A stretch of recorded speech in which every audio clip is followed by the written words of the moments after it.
প্রিয় দর্শক, আপনাদের স্বাগত ইস্পাহানি মির্জাপুর জিরো আওয়ারে। বৈশাখী টেলিভিশনের সমসাময়িক বিষয়ভিত্তিক আলোচনার নিয়মিত আয়োজন ইস্পাহানি মির্জাপুর জিরো আওয়ার। প্রতিদিনের মতো আজও নির্ধারিত একটি বিষয়ে আলোচনা হবে। আজকের নির্ধারিত বিষয় রাজনীতি করার জন্যে আইন হবে। এ বিষয়ে কথা বলার জন্যে দুজন অতিথি আমাদের মাঝে উপস্থিত রয়েছেন। তাদের সঙ্গে পরিচয় হয়ে নিচ্ছি। আমার ডানে প্রথমেই আছেন বিপ্লবী ওয়ার্কার্স পার্টির সাধারণ সম্পাদক সাইফুল হক। এরপরে রয়েছেন বিএনপির প্রশিক্ষণ বিষয়ক সম্পাদক এবিএম মোশাররফ হোসেন। আপনাদের দুজনকে স্বাগত এই অনুষ্ঠানে। আজকের দুই অতিথির সঙ্গে নির্ধারিত যে বিষয়টি তা নিয়ে আলোচনা হবে, তবে তার আগে আমরা এক নজর দেখে নিচ্ছি বৈশাখী সংবাদের শিরোনাম। সৈয়দ রেফাত আহমেদ নতুন প্রধান বিচারপতি, শপথ করিয়েছেন রাষ্ট্রপতি। অন্তর্বর্তী সরকারের আরও দুই উপদেষ্টা শপথ নিয়েছেন। রাজনীতির ব্যাপারে আইন হবে, চাটুকারিতা করলে গণমাধ্যম বন্ধ হবে বলেছেন স্বরাষ্ট্র উপদেষ্টা। সব পুলিশকে বৃহস্পতিবারের মধ্যে কাজে চান। অন্তর্বর্তী সরকারের উপদেষ্টারা সচিবালয়ে অফিস করেছেন। সুশাসন ও জবাবদিহিতা নিশ্চিত করবেন। তথ্য প্রযুক্তি খাত হবে তারুণ্য নির্ভর। আইন মন্ত্রণালয় চাইলে শেখ হাসিনাকে দেশে ফেরাতে চিঠি দেবে পররাষ্ট্র মন্ত্রণালয়। সব দেশের সাথে সুসম্পর্ক রাখা হবে। এবং 9 বছর পর ভারত থেকে দেশে ফিরেছেন বিএনপি নেতা সালাউদ্দিন। ধর্মীয় সংখ্যালঘুদের বাড়িঘর বিএনপি নেতাকর্মীরা পাহারা দিচ্ছে, দাবি রিজভির।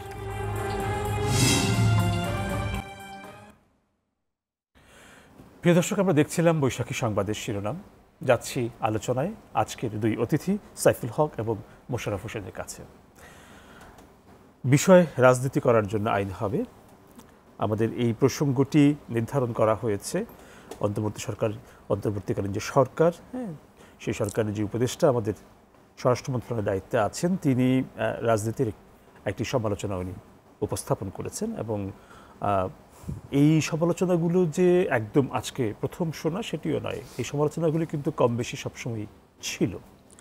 যেমন ধরেন, একটি সমালোচনা হচ্ছে যে, বা শুধু একটি না, এটি একটা বড় সমালোচনা, সেটি হচ্ছিল যে ভিন্ন মতাদর্শকে বা ভিন্ন মতাদর্শের যেটি সৌন্দর্য আছে সেটিকে স্বীকার না করা বা সেটিকে সহ্য করতে না পারার একটি ব্যাপার আছে। অভিযোগ আছে চাটুকার বৃত্তির, এবং এই জায়গাগুলোকে অ্যাড্রেস করেই ওনার বক্তব্যটা ছিল যে এখানে একটি পরিবর্তন আসতে হবে এবং এই বিষয়ে একটা আইন করার কথাও তিনি জানিয়েছেন। তো আলোচনাটা এই বিষয়ে শুরু করব। সাইফুল হক, প্রথমেই যাচ্ছি আপনার কাছে।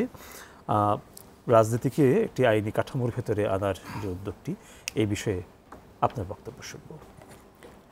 আপনাকে ধন্যবাদ আমার প্রিয় ভাজন মোশাররফ ভাই, আর আপনার অনুষ্ঠান দর্শক শ্রোতা, আমি তাদেরকে শুভেচ্ছা জানাই।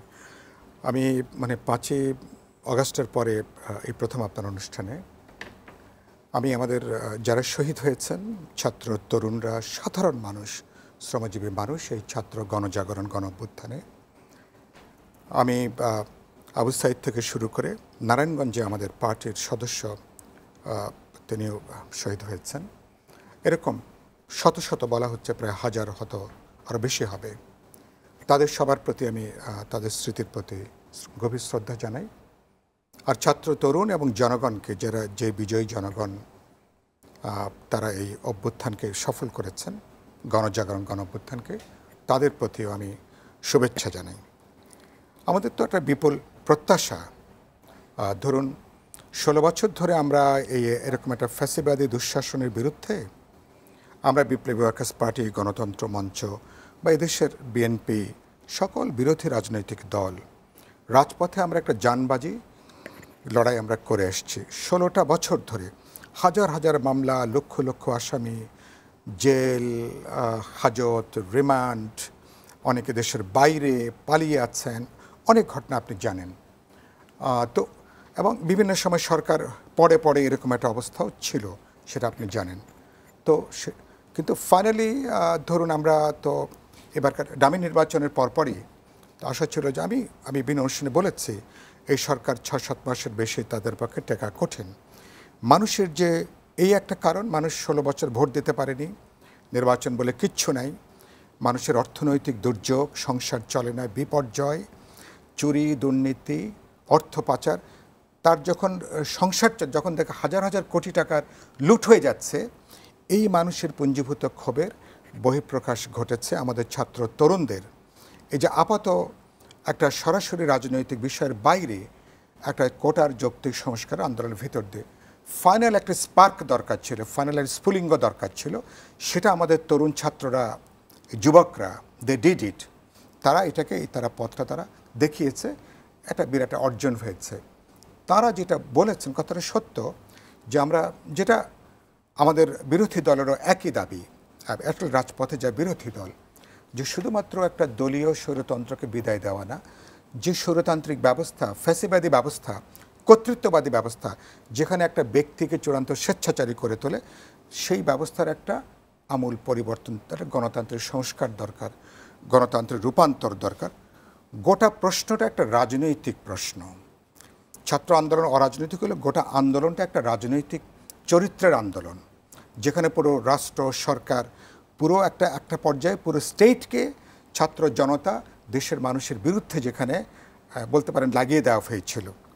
তো প্রশ্নটা সেজন্য আমি বলেছি যে আখেরে রাষ্ট্র রাজনীতি একটা রাজনৈতিক প্রশ্ন। শেষ পর্যন্ত রাজনৈতিক দলগুলোর অনেক ব্যর্থতা আছে, সীমাবদ্ধতা আছে।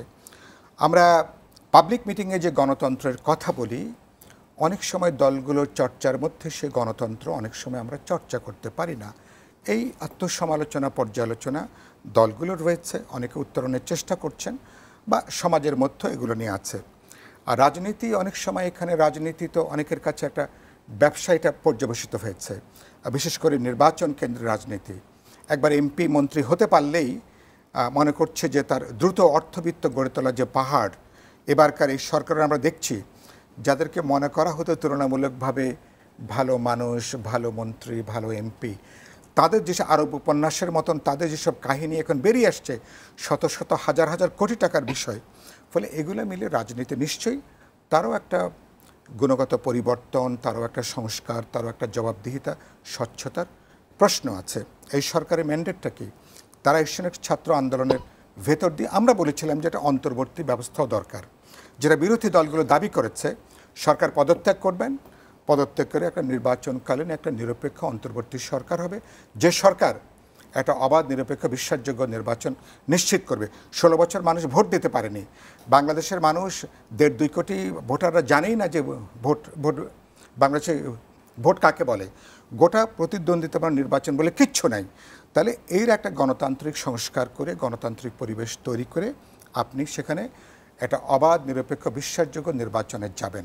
আমরা অন্তর্বর্তীকালীন সরকারকে নিশ্চয়ই আমরা সমর্থন করেছি, স্বাগত জানিয়েছি, যে এই ছাত্র তরুণরা যে জায়গাটা তৈরি হয়েছে, এখন এরকম একটা ব্যবস্থা দরকার যারা একটা দল নিরপেক্ষ, একটা নৈর্ব্যক্তিক ভূমিকা পালন করবে। কি কাজ করবে? এখন যে নৈরাজ্যের জায়গাটা, সেটা তারা বন্ধ করবেন। ইতিমধ্যে তার তৎপরতা শুরু হয়েছে। আমাদের ছাত্র তরুণরা তারা অসাধারণ উদাহরণ তারা এখন তৈরি করছেন। রাজপথে থেকে ট্রাফিক থেকে শুরু করে বাড়ি পাহারা দেওয়া পর্যন্ত দেখছি আমরা সেটা। পাশাপাশি যেটা দরকার আমি মনে করি, এর পরবর্তীকালে যে সংস্কারের যে প্রস্তাব তারা দিয়েছেন, আমরা বিরোধী দল, রাজনৈতিক দলগুলো তারা যেটা দিয়েছেন, অন্তর্বর্তীকালীন সরকারের গুরুত্বপূর্ণ কাজ হচ্ছে এসব ব্যাপারে একটা জাতীয় সমঝোতা তৈরি করা, বোঝাপড়া তৈরি করা, ছাত্র, তরুণ, নাগরিক সমাজ, পেশাজীবীর সাথে রাজনৈতিক দলগুলোর। সত্যি সত্যি আমি বলতে চাই 5ই আগস্টের পরে আমরা নতুন একটা বাংলাদেশের জায়গায় আমরা তাকাতে চাই। সেখানে আজকে ধরুন আমাদের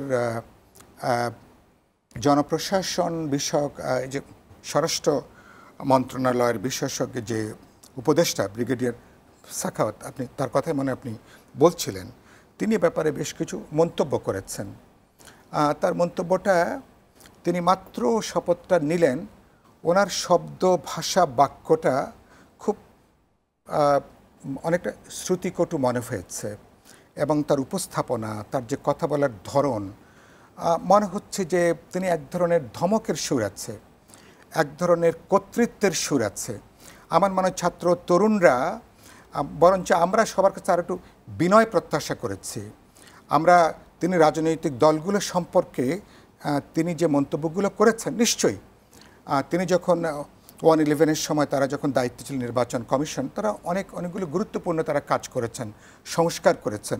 রাজনৈতিক দলগুলোকে নিবন্ধনের মধ্য দিয়ে সেটাকে নিয়ে আসাটা। যদিও পরবর্তীকালে আমরা দেখলাম যে আওয়ামী লীগ তার গত 3টা নির্বাচনে পুরো ব্যাপারটা আবার একটা ভেঙে পড়েছিল। নিশ্চয়ই আমাদের এখানে তো নির্বাচনে কাজ করার জন্য আপনার একটা পানের দোকান দিতে গেলেও একটা রেজিস্ট্রেশন লাগে, কথা সত্য। সুতরাং একটা পলিটিক্যাল পার্টি করবে, তার জন্য একটা সিস্টেম, এক ধরনের রেজিস্ট্রেশন, এক ধরনের গণতান্ত্রিক পদ্ধতি। কিন্তু এটা করার মধ্য দিয়ে যদি আবার মনে হয় যে আপনি রাজনীতিকে নিয়ন্ত্রণ করবেন, রাজনীতিকে আপনি রিমোট দিয়ে তাকে আপনি আপনার মতন করে সাজাবেন। আমরা 1/11 সময় দেখেছি না যে আমরা তৎকালীন সরকারের এক ধরনের একদিকে শুরুর দিকে দেখেছি বিরাজনীতিকরণের তৎপরতা, তারপরে দেখেছি তাদেরই উদ্যোগে রাজনৈতিক দল বা প্ল্যাটফর্ম করার উদ্যোগ, সেটা আমরা লক্ষ্য করেছি। আখেরে সেটা সফল হয়নি, সেটা আপনি জানেন। শেষ পর্যন্ত রাজনীতিকরা তাদেরকে নির্বাচন করে আসতে হয়েছে। আমি মনে করি নিশ্চয়ই রাজনীতির কিছু পরিবর্তন দরকার, সংস্কার দরকার। আমি বলছি দলগুলোর মধ্যে নিশ্চয়ই স্বচ্ছতা, জবাবদিহিতার প্রশ্ন আছে, কিন্তু একই সাথে আমি মনে করি তিনি যে ভাষায় কথাগুলো বললেন, আমি মানে এটা নাগরিক হিসাবে, আমি শুধুমাত্র রাজনৈতিক হিসাবে না, এটা নাগরিক হিসাবে এটা খুব ভালো লাগেনি। তিনি যুক্তি দিয়ে কথা বলবেন, আলোচনা করবেন, এবং কারণ তার গুরুত্বপূর্ণ স্টেক হোল্ডার কিন্তু হচ্ছে রাজনৈতিক দলগুলো। দিন শেষে এই সরকারকে একটা অবাধ, বিশ্বাসযোগ্য, নিরপেক্ষ নির্বাচন নিশ্চিত করতে হবে। মূল স্টেক হোল্ডার কারা? মূল স্টেক হোল্ডার যে রাজনৈতিক দলগুলো, ভোটাররা, জনগণ। তাহলে তাকে আস্থায় নেওয়া লাগবে। আপনি যদি কোনো কিছু ইম্পোজ করতে চান গায়ের জোরে, অতীতে অনেক চেষ্টা হয়েছে, কিন্তু সেই চেষ্টাগুলো সফল হয়নি। আমাদের সমাজ একটা রাজনৈতিক সমাজ, প্রতিটা ঘরে মানুষ পলিটিক্যালি কনসাস। একটু আলাপ আলোচনা করেন, কথা বলেন, কোন কোন ক্ষেত্রে আমরা সংস্কার করতে পারি, কোন কোন পরিবর্তনটা দরকার। কিন্তু মাত্র 3-4 দিনের মাথায় সম্ভবত এই ধরনের শব্দ বাক্যটা এটা মানে এটা এর মধ্যে আমরা অন্য জিনিস হয়তো অনেক হয়তো খোঁজা। আপনার কথার ধারাবাহিকতা আমি আলাদা প্রশ্ন না রেখে মোশাররফ হোসেন আপনার কাছে যাচ্ছি। ওনার বেশ কিছু কথা উনি উপস্থাপন করেছেন, সেই প্রেক্ষিতে তার ধারাবাহিকতায় যদি আপনার কিছু বলার থাকে সেটি বলতে পারেন, তারপর আমার কিছু প্রশ্ন আছে। না, ধন্যবাদ আপনাকে, ধন্যবাদ সাইফুল হক ভাই এবং বৈশ্বিক টিভির দর্শক শ্রোতা। আসলে সাইফুল ভাইয়ের কথার সাথে আমি অনেকটা একমত। আজকে আপনি বাংলাদেশে কিন্তু এই রাজনৈতিক দলকে নিয়ন্ত্রণ করার জন্য বহু আইন আছে, কিন্তু আপনার প্রয়োগ কতটুকু এটাকে আপনার দেখতে হবে, এবং সেটা নিরপেক্ষভাবে হচ্ছে কিনা, পক্ষপাতিত্বমূলক হচ্ছে কিনা, এটাই আপনাকে দেখতে হবে। এখানে আপনি দেখেন যে কথাটি বলা হচ্ছে, আজকে আমাদের স্বরাষ্ট্র উপদেষ্টা উনি যে কথাগুলি বলেছেন, আমাদের এই যে বাংলাদেশের রাজনৈতিক দলগুলিকে নিবন্ধন দেওয়ার কিন্তু একটা বিধিমালা আছে। কিন্তু আপনি দেখবেন এই যে বিশেষ করে এই 14 এবং 18 যে নির্বাচন কমিশন ছিলেন, তারা কিন্তু শর্ত পূরণ করার পরও কিন্তু অনেক রাজনৈতিক দলকে রাজনৈতিক বিবেচনায় কিন্তু দেয়নি। সেখানে কেউ আইনের কিন্তু সঠিক প্রয়োগ হয়নি। আমি যদি 2-1টা উদাহরণ দিই, আপনি দেখেন উনি আইনের কথা বলেছেন, জানাব ব্রিগেডিয়ার সাখাওয়াত হোসেন সাহেব। আপনি এই যে নাগরিক ঐক্য, মাহমুদ রহমান মান্নাত সাহেবের দল, একটা সক্রিয় রাজনৈতিক দল, কর্মসূচি পালন করছে। সেটা হচ্ছে আমাদের গণসংহতি আন্দোলন, আমি যেটা বলছি গণসংহতি আন্দোলন, ওই যে নুরুল হক নুরুর যে গণ অধিকার পরিষদ, এরা কিন্তু বাংলাদেশে ক্রিয়াশীল একটি রাজনৈতিক দল, এবং এদের সারা বাংলাদেশের নির্বাচন কমিশনে আপনি জানেন যে কোনো নির্বাচন দল যদি নিবন্ধন নিতে হয় তাহলে মিনিমাম 33% অফিস থাকতে হবে। অথচ এদের এই শর্তগুলি পূরণ হচ্ছে, কিন্তু এদেরকে দিচ্ছে না। তাইলে আইন থাকলেও আইনের প্রয়োগটা কোথায়, আপনাকে এটা কিন্তু বিবেচনা নিতে হবে। সুতরাং আমি কথা এবং আমার বাস্তবতার সাথে কিন্তু আমার একটা মিল থাকতে হবে। হ্যাঁ, আজকে আমাদের রাজনৈতিক দলগুলি যে কথাটি সাইফুল ভাই বলেছে, হ্যাঁ, রাজনৈতিক দলগুলির অনেক সীমাবদ্ধতা আছে, অনেক সংকট আছে, এগুলিকে উত্তরণের জন্য পদক্ষেপও নিতে হবে, কিন্তু সেটা কিন্তু মিউচুয়াল আন্ডারস্ট্যান্ডিংয়ের মাধ্যমে করতে হবে, মানে বোঝাপড়ার মাধ্যমে করতে হবে। আপনি যদি চাপিয়ে দিতে চান তাহলে কিন্তু সম্ভব নয়, বরং আপনার রোলটা যে যে জায়গাগুলোতে সমালোচনা হয় সেটা তো অস্বীকার করছেন না। অস্বীকার করি না আমরা, হতেই পারে, কারণ আপনি কি যেখানে গণতান্ত্রিক পদ্ধতিটা এদেরকেও দেখেন, আপনার 16 বছর বাংলাদেশে গণতান্ত্রিক প্রক্রিয়াটা নেই। আমি এটা রাজনৈতিক দল, আমার তো কনস্টিটিউশন আমাকে রাইট দিয়েছে। আপনি যদি আমাদের কনস্টিটিউশন যান, আমাকে সমাবেশ করার স্বাধীনতা দিয়েছে, আমার কথা বলার স্বাধীনতা দিয়েছে, আমার মানবাধিকার সংরক্ষণের কথা বলা হয়েছে, কিন্তু এগুলি কি আমাকে নিশ্চিত করা হয়েছে? হয় নাই। আমি জনসভা করতে চেয়েছি, আমাকে দেয়নি। এক দল জনসভা করতে হলে 28টা শর্ত মেনে করতে হয়, আর আরেকটা দল জনসভা কোনো শর্ত তার জন্য প্রযোজ্য কিনা এটা কি জানে না। আপনি যদি আমি একটা উদাহরণ হিসাবে বলি, আপনার নিশ্চয় মনে থাকার কথা, কারণ আপনি দীর্ঘদিন গণমাধ্যমের সাথে জড়িত আছেন। আওয়ামী লীগ যখন সম্মেলন করেছিলেন 2022 কি 23-এ, আপনার মনে আছে 1 মাস শাহবাগ থেকে মৎস্য ভবন পর্যন্ত এই রাস্তা বন্ধ করে সোহরাওয়ার্দী উদ্যানে 1 মাস ব্যাপী তারা সমাবেশ করেছে। অথচ আপনার মনে থাকার কথা যে বিএনপি যখন 2016 সালে জাতীয় সম্মেলন করে, তাকে ইঞ্জিনিয়ারিং ইনস্টিটিউটের ওই গলিটা শুধু দেওয়া হয়েছিল। তো এখানে আইন কোথায় ছিল? তো সুতরাং আপনাকে বক্তব্য না, আমরা চাই যে এটা বাস্তব প্রয়োগ। আপনি যদি স্বচ্ছতা নিশ্চিত করতে পারেন, আপনি আইন মানতে, বাংলাদেশের মানুষ আপনি দেখেন এখন আমরা আইন মানছে না।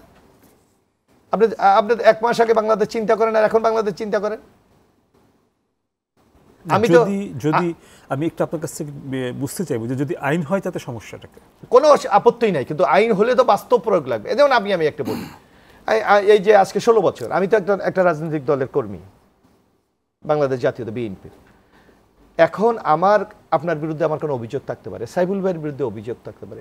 আমি তো থানায় গিয়ে আমার অভিযোগটা দেওয়ার তো আমার সাংবিধানিক রাইট আছে। কিন্তু আপনি আপনাকে চ্যালেঞ্জ করে বলি, গত 16 বছর কোনো অভিযোগ আমি থানায় দিতে পারি। এখানে আইন কোথায় ছিল? আমাকে থানা কি বলেছে জানেন? যখনই আমি কোনো অভিযোগ নিয়ে গেছি, কোর্টে যান, মামলা করে থানায় নিয়ে আসেন। যখন ওসি সাহেবের কাছে এটা আসতেন, এইটার জীবনে আলোর মুখ দেখেন। এই তদন্ত করে যে আপনি অপরাধের সত্যতা আছে কি নাই, এটা জীবনে আর দেখেন। তাহলে এখানে আইনের প্রয়োগটা কোথায় ছিল? আইনটা কোথায় ছিল? সুতরাং আপনাকে আইন প্রয়োগ করার মতো সেই গণতান্ত্রিক একটা পরিবেশ আপনাকে তৈরি করতে হবে, এবং সেটা সবার মধ্যে, এটা মননে, চিন্তায়, প্রয়োগে, এটা যদি আপনি বাস্তবায়ন না করেন, তাহলে এগুলো ফাঁকা বলি দিয়ে কোনো আজকাল লাভ নেই। তো যার জন্য আমি অনুরোধ করবো, যেটা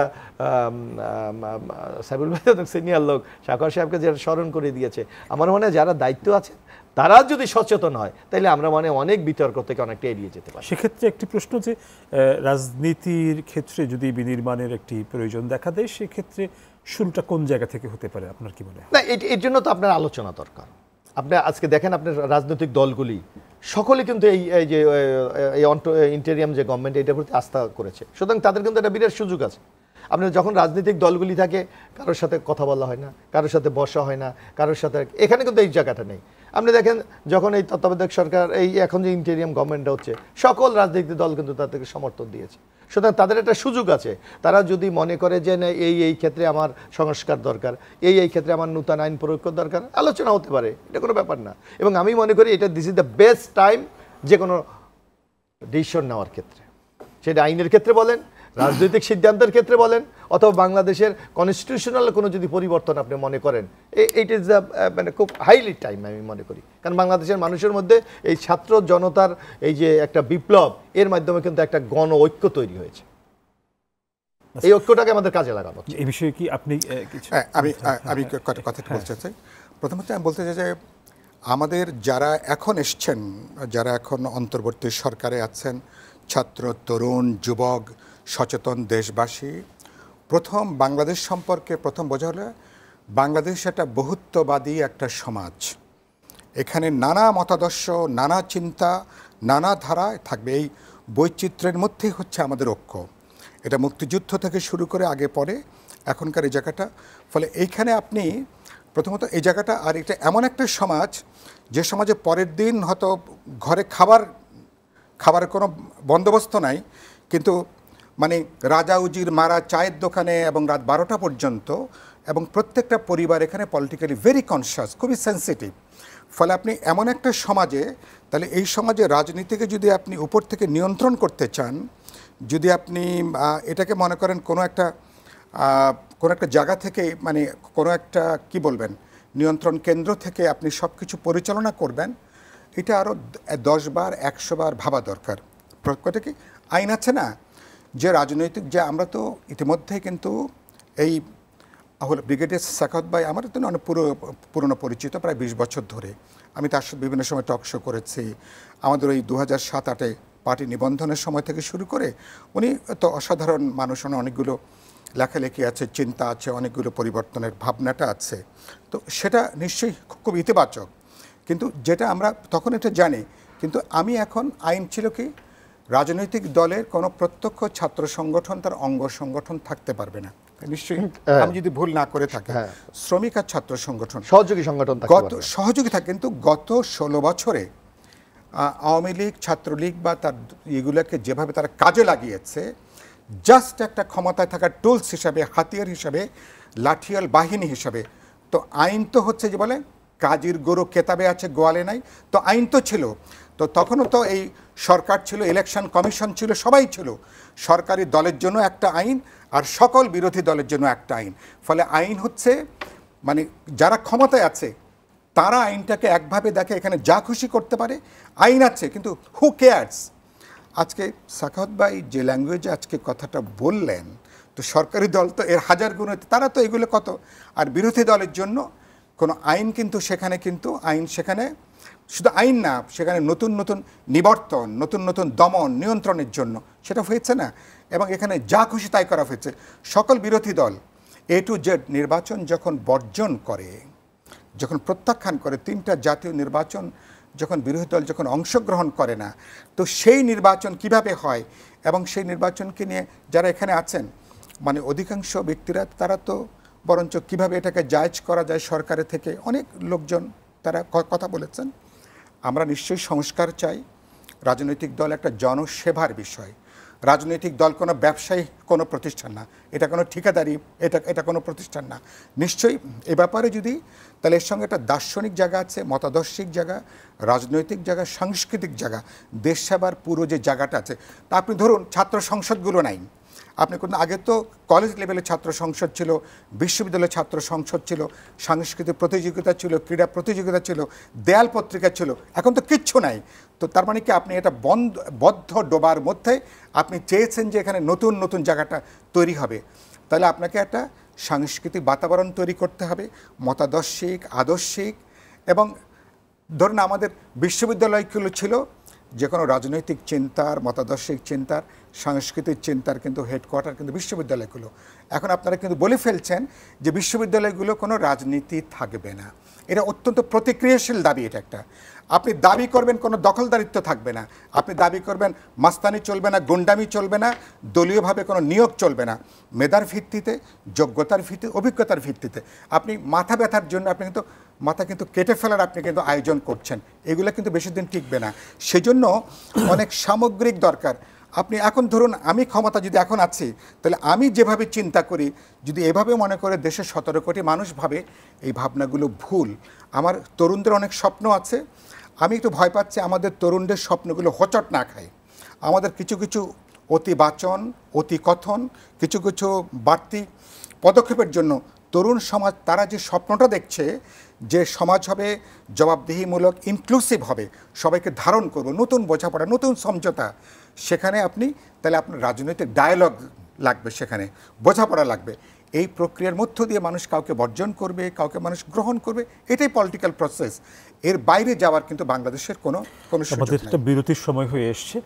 বিরতির পর ফিরব আপনাদের কাছে, কথা হবে যে বিষয় নির্ধারণ করা হয়েছে সেটি নিয়ে। প্রিয় দর্শক, ইস্পাহানি মির্জাপুর 0 আওয়ারে সময় হলো একটা বিরতির, ফিরবো অল্প সময়ের ভেতর। আশা করি সঙ্গেই থাকছেন।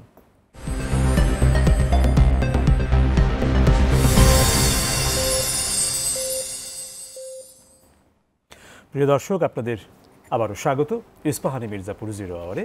ফিরছি আলোচনায় আজকের দুই অতিথির সঙ্গে। সাইফুল হক, আপনার কথার মাঝখানে আমাকে একটু বিরতিতে যেতে হয়েছিল, সময় অতিক্রান্ত হয়ে যাওয়ার কারণে ফিরছি আবারও আপনার কাছে। যে বিষয়ে আপনি বলছিলেন সেটি যদি আপনি আরও কিছু বলার থাকে বলতে পারেন। সঙ্গে একটু একটা প্রশ্ন দিয়ে রাখছি। প্রশ্নটা হচ্ছে যে উনি যে এই প্রসঙ্গে যখন কথা বলেন, ওনার সমালোচনার একটা বড় জায়গা ছিল যে রাজনীতিতে যে চাটুকারিতা, সেই জায়গাটা কিন্তু একটা বড় সমালোচনার জায়গা ছিল। হ্যাঁ, তো রাজনীতিতে চাটুকারিতার অভিযোগটি বোধহয় ভুল নয়। না, আমি আপনার সঙ্গে না, আমি এই ব্যাপারে একমত হব। সাখাওয়াত ভাই যদি এ ব্যাপারে যদি কথা বলে থাকেন, আমি মর্মগতভাবে এই ব্যাপারে আমি দ্বিমত করব না। আমি দুটো উদাহরণ বলি। দুর্ভাগ্যজনকভাবে ধরুন শেখ হাসিনা, আমি সেদিন আমার আওয়ামী লীগ নেতাদেরকে জিজ্ঞেস করেছিলাম মাঝখানে যে আপনারা কি দলে একজন নাই যে মানুষটা তাকে বলতে পারেন যে আপনি যেভাবে জবরদস্তি করে পুরো ছাত্র তরুণ জনগণের বিরুদ্ধে পুরো রাষ্ট্রবাহিনীগুলোকে দিয়েছেন, এটা শুধু আওয়ামী লীগ ডুববে না, পুরো দেশটাকে আপনি বিপদাপন্ন করবে, এই কথাটা বলার কি একজনও নাই? বললেন যে আমাদের এখানে এরকম একজনও নাই, সবাই স্থাবক। তাহলে এই যে স্থাবকতার সংস্কৃতি, চাটুকারিতার যে সংস্কৃতি, এটা সত্যি সত্যি এটা একটা বড় সমস্যা। সাখাওয়াত ভাই যদি এটা বলে থাকেন, হিজ কারেক্ট, আমি নিশ্চয়ই তার সঙ্গে একমত হব। এবং এই সংস্কৃতি অন্যান্য দলও কোনো না কোনোভাবে, কোনোটা প্রত্যক্ষভাবে প্রচ্ছন্নভাবে এগুলো আছে। এই জায়গার বেরিয়ে আসা দরকার। আমরা গণতন্ত্রের কথা বলি, দলের মধ্যে আমার কোনো গণতান্ত্রিক চর্চা নাই। আমি খুব পরিষ্কার কথা বলি, আমি যেমন আমরা সংস্কার কী চাই, প্রধানমন্ত্রী, রাষ্ট্রপতি, কোনো এমপি বা কোনো মন্ত্রী, তিনি যদি কোনো পাবলিক অফিস তিনি যদি হোল্ড করে থাকেন, তাকে প্রশ্ন করার, জবাবদিহিতা করার, চাওয়ার যে কোনো অধিকার যে কোনো নাগরিকের আছে। আপনি যদি ভোটার, আমি যদি ভোটার হই, আমার ভোটে তিনি যদি ইলেক্টেড হন, তাকে আমি প্রশ্ন করতে পারবো। একইভাবে রাজনৈতিক দলের যেভাবে চলছে, রাজনৈতিক দলের স্বচ্ছতার প্রশ্ন আছে না, জবাবদিহিতা করার প্রশ্ন আছে না, কিন্তু এখানে পছন্দ অপছন্দের ব্যাপারটা কাজ করে। তোয়াজ করা ছাড়া, চাটুকারিতা ছাড়া অনেকগুলো দলের পদ পদবি এইসব জায়গাটা থাকা যায় না। এগুলো নিশ্চয়ই একটা গণতান্ত্রিক সংস্কৃতির পরিবর্তন দরকার, অনেকগুলো নিয়মতান্ত্রিক গণতান্ত্রিক পদ্ধতি দরকার। তার মানে রাজনৈতিক দলে 1 নম্বর 2 নম্বর ব্যক্তিও প্রশ্নের ঊর্ধ্বে না, তাকেও প্রশ্ন করা যাবে, তাকেও তার দলের যে কোনো সাধারণ কর্মী যে কোনো ব্যাপারে স্বচ্ছতা চাইতে পারে, প্রশ্ন করতে পারে। এই সংস্কৃতিটা অর্জন করতে হবে। আপনি খেয়াল করবেন, আপনি একটু ছোট্ট কথা, আমাদের এই সংস্কৃতিতে এই জায়গাটা গরহাজির থাকার একটা মানে ব্যাপার কিন্তু আছে। আমি সেজন্য বললাম যে এগুলোর পরিবর্তন নিশ্চয়ই দরকার। এই জন্য রাজনৈতিক মূল্যবোধ, সাংস্কৃতিক মূল্যবোধ, পুরো রাজনৈতিক প্রক্রিয়ার একটা গণতান্ত্রিক রূপান্তরের প্রশ্ন আছে। আমি সেখানে একমত হব।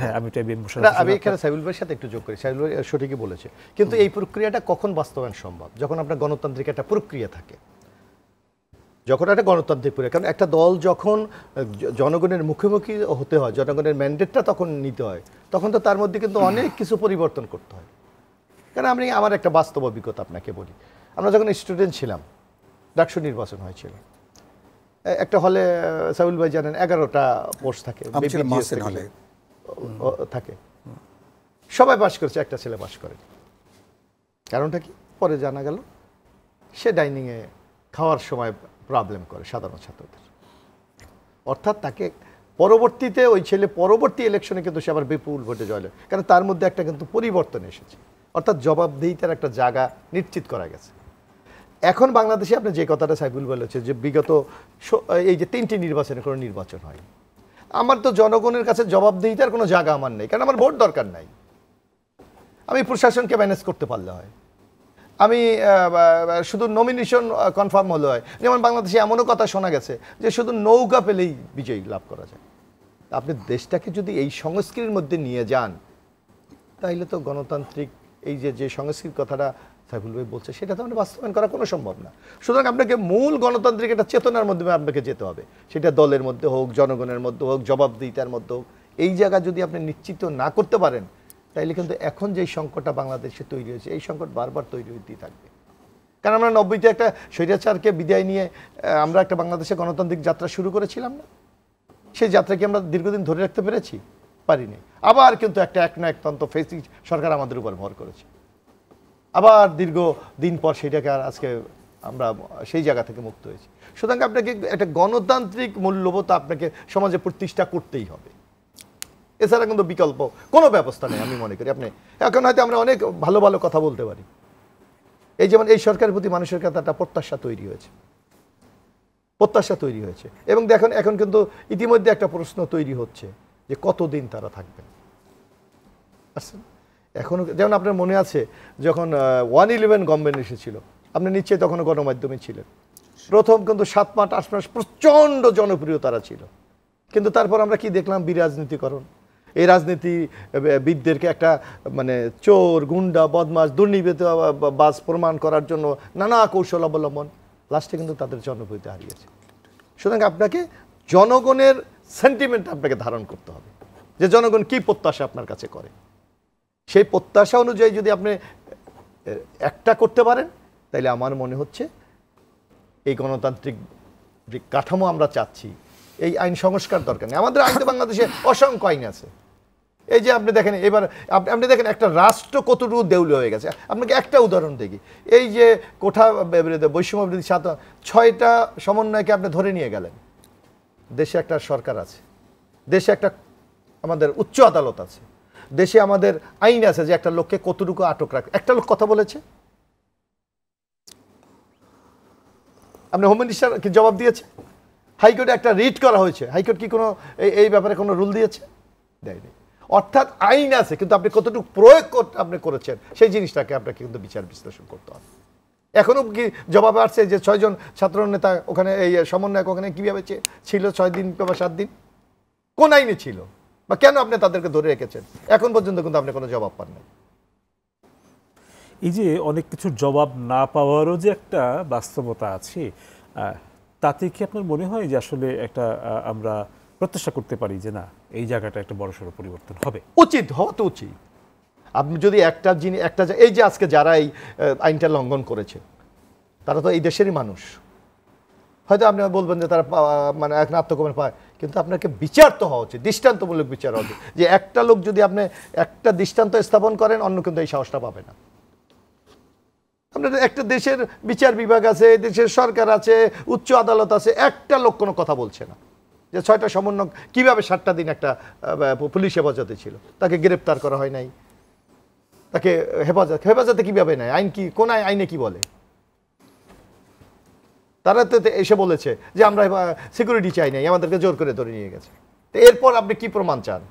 কিন্তু কোনো ব্যবস্থা নেওয়া হয়েছে? তারপরেও কিন্তু গভর্নমেন্টটা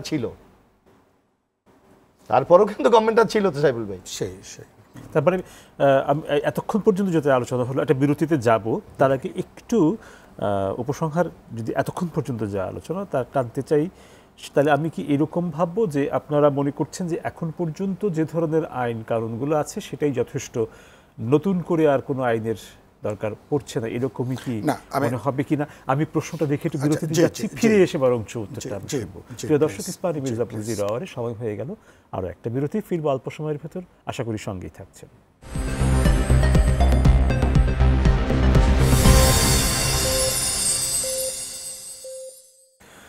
প্রিয় দর্শক, আপনাদের আবারও স্বাগত ইস্পাহানী মির্জাপুর জিরো আওয়ারে। ফিরছি আলোচনায়। সাইফুল হক, এবার আপনার কাছে আবার আসছি, যার বিরতিতে যাওয়ার ঠিক আগ মুহূর্তে আমি প্রশ্নটা রেখেছি, নতুন করে আর করছি না।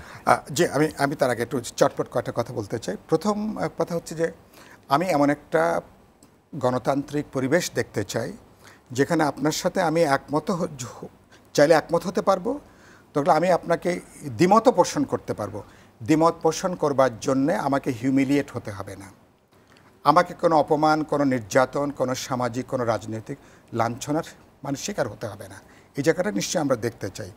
2 নম্বর হচ্ছে যে একটু আগে বলছিলাম ওই ডিবি অফিসের কথা, যে আমাদের 6টা বাচ্চাকে, ছাত্রদেরকে যে ডিবি অফিস বলে নিরাপত্তা হেফাজতে, ডিবি অফিস কি নিরাপত্তা হেফাজতে কি নেওয়ার জায়গা?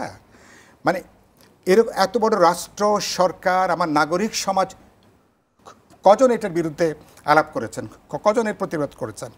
আপনার সামনে বড় বড় অপরাধ সংগঠিত হচ্ছে, আপনি কোনো কথা বলছেন না। আপনি তাহলে এই সংস্কৃতির পরিবর্তনের তারপরে সেখানে প্রয়োজন আছে।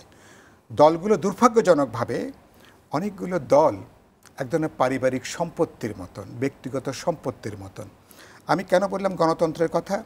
দলের প্রধান ব্যক্তিরা, কারণ তাদের যে কোনো সিদ্ধান্তের জন্য ভালো হতে পারে, তারা কোনো ভুল করলে পুরো দল বিপর্যস্ত না, পুরো দেশ, জনগণ একটা ভয়াবহ বিপদের মধ্যে পড়তে পারে। ধরুন আগের এই আমাদের সরকারগুলোর আমলে, আমি যদি আগেরটা নাও বলি, গত 16 বছরে গুরুত্বপূর্ণ সিদ্ধান্তগুলো, ধরুন আওয়ামী লীগ যখন সরকারে ছিল, তাদের মন্ত্রী পরিষদ কি গুরুত্বপূর্ণ সিদ্ধান্তগুলো জানতেন? তাদেরকে পার্লামেন্ট মেম্বাররা জানতেন? একেবারেই একটা বিশেষ কোটারির মধ্যে আলোচনা করে, যেগুলো তারা জানেন না, তারা যে কীভাবে সিদ্ধান্ত হচ্ছে। মনে করেন একজন ডিভাইন কেউ আছেন, তিনি এটা বানিয়ে দেবেন, তিনি যেটা বলবেন সেটা, তো এর নাম তো গণতন্ত্র না। এগুলো কোত্থেকে আসছে? ওই যে বললেন চাটুকারিতা এবং খুশি করা, আশ্বস্ত করা। অর্থাৎ তিনি এমন কথা কেউ বলে না যাতে তিনি বিরক্ত হবেন, তিনি কেবলমাত্র প্রশংসা শুনতে চান, কেবল স্তুতি শুনতে চান। এই রাজনৈতিক সংস্কৃতি থেকে বেরিয়ে আসা দরকার। আপনি যেটা বললেন, নির্বাচন কমিশনের তো ইলেকশন কমিশনের কিছু নিয়মকানুন আছে, নিবন্ধনের পদ্ধতি আছে, কিছু জিনিস অনুসরণ হচ্ছে, কিছু জিনিস নানা কারণের জন্য, যেহেতু সরকারি দলই তার পুরোপুরি বিরুদ্ধ আচরণ করে, ফলে বাকি দলগুলোর জন্য অনেকটা তারা বরঞ্চ সাফার করেন। কিন্তু এগুলো হচ্ছে না অনেকগুলো প্রশ্নে। কারণ এখানে ধরেন যে রাজনীতি, যেটা দেখলাম যে আজকে আবার ব্রিগেডিয়ার সাখাওয়াত যেটা বললেন, রাজনীতির নামে চাঁদাবাজি, রাজনীতির নামে দখলদারিত্ব, নিশ্চয়ই এই সংস্কৃতি থেকে নিশ্চয়ই আমরা বেরিয়ে আসতে চাই। তাহলে রাজনীতিকরা তারা যদি দেশ চালাবেন, তাদেরকে সবচেয়ে বেশি অ্যাকাউন্টেবল হওয়া দরকার। সে অ্যাকাউন্টেবল জনগণের কাছে, শুধু তাদের দলের মেম্বারদের কাছে না, জনগণের কাছে সেটাকে হওয়া দরকার। মানে গোটা রাজনৈতিক ব্যবস্থার একটা খোল নলচে পাল্টানো দরকার। ধরুন আইন তো আছে, গত 16 বছরে বিচার বিভাগ যেটা ছিল মানুষের শেষ আশ্রয়স্থল, বিচার বিভাগ হয়ে দাঁড়িয়েছিল বিরোধী দল দমনের সবচেয়ে বড় হাতিয়ার। হাজার হাজার মামলা দিয়ে লক্ষ লক্ষ আসামি শুধুমাত্র কোর্টের বারান্দায় রেখে, এখন ধরুন সেই সংস্কৃতি যদি আবারও যদি চলে, যারা অন্যায় করেছে, অপরাধ করেছে, যারা হত্যাকাণ্ডের জন্য দায়ী, যারা বড় বড় ফৌজদারি অপরাধ করেছে, আমার রাষ্ট্রীয় কোষাগার খালি করেছে, নিশ্চয়ই তাদেরকে আপনি মামলা দেবেন, এটা নেবেন। কিন্তু এটা যদি এমন হয় রাজনৈতিক প্রতিপক্ষকে দমন করবার জন্য পুরো গণতান্ত্রিক বা পুরো সাংবিধানিক প্রতিষ্ঠানগুলোকে আপনি যা খুশি ব্যবহার করবেন, এর নাম নিশ্চয়ই গণতন্ত্র না। তাহলে আপনাকে সামগ্রিকভাবে একটা একবিংশ শতাব্দীর উপযোগী বাংলাদেশ কীভাবে মানবিক হবে, গণতান্ত্রিক হবে, জবাবদিহিমূলক হবে, এবং কীভাবে ইনক্লুসিভ জায়গাটা আমরা করতে পারবো। 72 সালের বোঝাপড়াটা ভেঙে পড়েছে, তাহলে 24 সালে আমরা সারা দুনিয়ার সঙ্গে যে জাতি প্রতিযোগিতা করবে, আমার যে তরুণরা যে বিশাল সম্ভাবনা এখন যে তারা তৈরি করেছে, সত্যি সত্যি কী কী পরিবর্তন, কী কী সময়, এগুলো নিয়ে নানা পর্যায়ে আলোচনা দরকার, মতাদর্শিক আলোচনা, রাজনৈতিক আলোচনা করে একটা চিন্তার ঐক্য, বোঝাপড়ার জায়গাটা তৈরি করতে হবে। ভবিষ্যতে যারা নির্বাচন করবেন তাদেরকে এগুলো অগ্রাধিকারের মধ্যে এজেন্ডা করেই, যারা সরকারে আসবেন এই পরিবর্তনের সংস্কার এজেন্ডা করেই তাদেরকে ইলেকশন করবেন, তাদেরকে জনগণের কাছে যেতে হবে। তাহলে বাংলাদেশের, তাতে যদি দরকার হয়, যদি কিছু নতুন নতুন যদি কোনো বোঝাপড়া, যদি সমঝোতা, নতুন নতুন যদি কিছু বিধিবিধান দরকার হয়, সেটা আপনি আলাপ আলোচনা করবেন। কোনো জিনিস চাপিয়ে দেওয়া যাবে না, মুশাররফ হোসেন, চাপিয়ে দিলে কিন্তু বুমেরাং হবে আর কি। যে প্রশ্নটি আমি করতে চাইছিলাম, সেই প্রশ্নটি আসলে ওনার কাছ থেকে প্রশ্ন না, একটি বক্তব্যের শেষাংশে সেটি এসে গেছে যে একটি নতুন বোঝাপড়া দরকার হতে পারলে সেটি হতে পারে, কিন্তু সেটি চাপিয়ে দেওয়া নয়, উনি যেটা বলছিলেন। এই জায়গা থেকে আমরা মানে ছোট্ট করে আপনার কাছে শুধু প্রশ্নটা রেখেই আলোচনায় আপনার কাছেই যাচ্ছি, সেটা হচ্ছে যে বোঝাপড়া এবং চাপিয়ে দেওয়া, এই দুটো জায়গাকে আসলে আপনি কিভাবে দেখছেন? কতটুকু পর্যন্ত বোঝাপড়া আর কতটুকু পর্যন্ত চাপিয়ে দেওয়া? এটা তো যখন যদি আমাদের নতুন কোনো চিন্তা ভাবনা, ধ্যান ধারণা আমাদের মধ্যে থাকে, অথবা নতুন কোনো কিছু যদি আমাদের প্রয়োজন, নিশ্চয়ই সমঝোতার দরকার আছে, এটা তো অস্বীকার করার কোনো সুযোগ নেই। আপনাকে আমি একটা কথা মনে আছে, আপনার মনে আছে, এখানে আমরা তো তখন ছাত্র রাজনীতির একেবারে কর্মী, সাইফুল ভাইয়ের এরশাদ বিরোধী আন্দোলনটা আপনার মনে আছে? যদি আপনার মধ্যে সেই অনুভূতিটা কাজ করে, আপনার মধ্যে যদি কমিটমেন্টটা কাজ করে, আমার মনে আছে এরশাদ 6 ডিসেম্বর পদত্যাগ করেছে, 27 ফেব্রুয়ারি কিন্তু নির্বাচন হয়েছিল, 3 মাসও না, আরও অল্প সময়ের মধ্যে বাংলাদেশের ইতিহাসের সবচেয়ে গ্রহণযোগ্য একটা নিরপেক্ষ নির্বাচন হয়েছিল। কিভাবে সম্ভব হয়েছিল? অর্থাৎ রাজনৈতিক দলগুলির সে কমিটমেন্টটা ছিল, সে বোঝাপড়াটা ছিল। আর এখন আমরা দেখেন 2 বছর, 4 বছর, 5 বছর থেকেও কিন্তু একটা জায়গায় যেতে পারি না। কেন যেতে পারি না? কারণ আমাদের মধ্যে সে গণতান্ত্রিক চেতনাটা নাই, গণতান্ত্রিক সেই বিশ্বাসটা নাই, যে কথাটি বলেছে যে টলারেন্স নাই। আমি আমার বিরুদ্ধ পক্ষের আমার মতামতের সাথে আরেকজন দ্বিমত করতে পারে, অর্থাৎ বিরুদ্ধ কেউ করলে তাকে আমি নিশ্চিহ্ন করে দিতে হবে। এইসব জায়গা থেকে কিন্তু আমাদের বেরিয়ে আসতে হবে। আর গণতান্ত্রিক, আপনি যদি জনগণকে আপনার তার ম্যান্ডেট নেওয়ার মতো আপনি সুযোগটা দেন, তাহলে জনগণ তো কোনোদিন ভুল করে না, কোনোদিন ভুল করে না। বাংলাদেশে এটা বারবার প্রমাণিত হয়েছে। সুতরাং কেউ যদি ভুল করে এবং জনগণ যদি তার ম্যান্ডেটটা দেওয়ার মতো সুযোগ থাকে, তাহলে কিন্তু সে শাস্তিটা পাবেই। আর আপনি যদি এটাকে ম্যানিপুলেট করেন, আপনি যে কোনো মূল্যের বিনিময়ে যদি আপনাকে আপনার স্বার্থটাকে সংরক্ষণ করতে চান, অথবা বিশেষ করে নির্বাচনে জিততে চান, তাহলে কিন্তু এই গণতান্ত্রিক এই প্রক্রিয়া ব্যাহত হবেই। সুতরাং আমাদের উচিত, যে কথাটি সাইফুল ভাই বারবার বলেছে, যে একটা ঐক্যমত দরকার উচিত। কে ক্ষমতা, এখন বাংলাদেশে হয় কি, যে আপনি মনে করেন বাংলাদেশের ডিফারেন্স কত হয় ভোটের, আপনি যে 51% ভোট পেলে আপনি জিতে গেলেন, তো যে লোক 49% ভোট পেল, তার কি জনসমর্থন নেই, তার কি সাপোর্টার নেই? কিন্তু আমাদের দেশের অবস্থা হলো, আপনি জিতে গেলেন, আপনি এই রাজ্যের মালিক হয়ে গেলেন, আর আমি 49% ভোট পেয়ে আমি পরিচয় হয়ে গেছি রাতারাতি। এই সংস্কৃতি থেকে আমাদের বেরিয়ে আসতে হবে। লাস্ট একটা বাক্য, আমরা একদম শেষ সময় এসে গেছি, একটা বাক্য যদি কিছু বলতে চাই, আমি বলি যে যারা আইন প্রণেতা, তারা যদি আবার অর্থকরীর লেনদেন, তারা যদি আবার উন্নয়নের সঙ্গে যুক্ত থাকেন, মানে রাজনৈতিক ক্ষমতার সাথে অর্থনৈতিক ক্ষমতা যদি একসাথে হয়ে যায়, এটা দানবীয় শক্তি হয়ে ওঠে। সুতরাং অনেকগুলো পরিবর্তন দরকার, বোঝাপড়া দরকার, অনেকগুলো জায়গাটা। কেউ এখানে বিরোধী দলে যেতে চায় না কেন, মনে করে সরকারি দলে যাওয়া মানে হলো বেহেশতে যাওয়া, আর বাংলাদেশে বিরোধী দল করা মানে হলো দোজগের আগুনে পোড়া। তাহলে এই যে সংস্কৃতি, আপনি সরকারে গেলে আপনি যা খুশি করতে পারবেন, আর বিরোধী দলে আপনার জন্য অত্যাচার, নির্যাতন, হয়রানি, এই একবিংশ শতাব্দীর আমরা তা কিন্তু এসে এই সংস্কৃতি সত্যি সত্যি বড় ধরনের পরিবর্তন দরকার। আমরা নিশ্চয়ই ছাত্র তরুণরা নিশ্চয়ই সেই স্বপ্নটা তারা আঁকছেন, রাজনীতিকরা আমি মনে করি নিশ্চয়ই এই জার্নিটা আমরা একসাথে করতে চাই, এবং আমরা এভাবে স্বেচ্ছাচারীভাবে নিশ্চয়ই দেশটা চলতে পারে না, একটা গণতান্ত্রিক অভিযাত্রার দিকে শেষ পর্যন্ত বাংলাদেশ যাবে। আমি সেই বিশ্বাস আমি রাখতে চাই। দুজনকে আজকের এই আলোচনায় অংশ নেওয়ার জন্য। প্রিয় দর্শক, ধন্যবাদ আপনাদেরকেও লম্বা সময় ধরে এই আলোচনায় আমাদের সঙ্গে থাকার জন্য। কাল আবারও দেখা হবে ইস্পাহানি মির্জাপুর 0 আওয়ারে, কথা হবে অন্য কোনো বিষয়ে। সে পর্যন্ত ভালো থাকুন, সুস্থ থাকুন, শুভরাত্রি।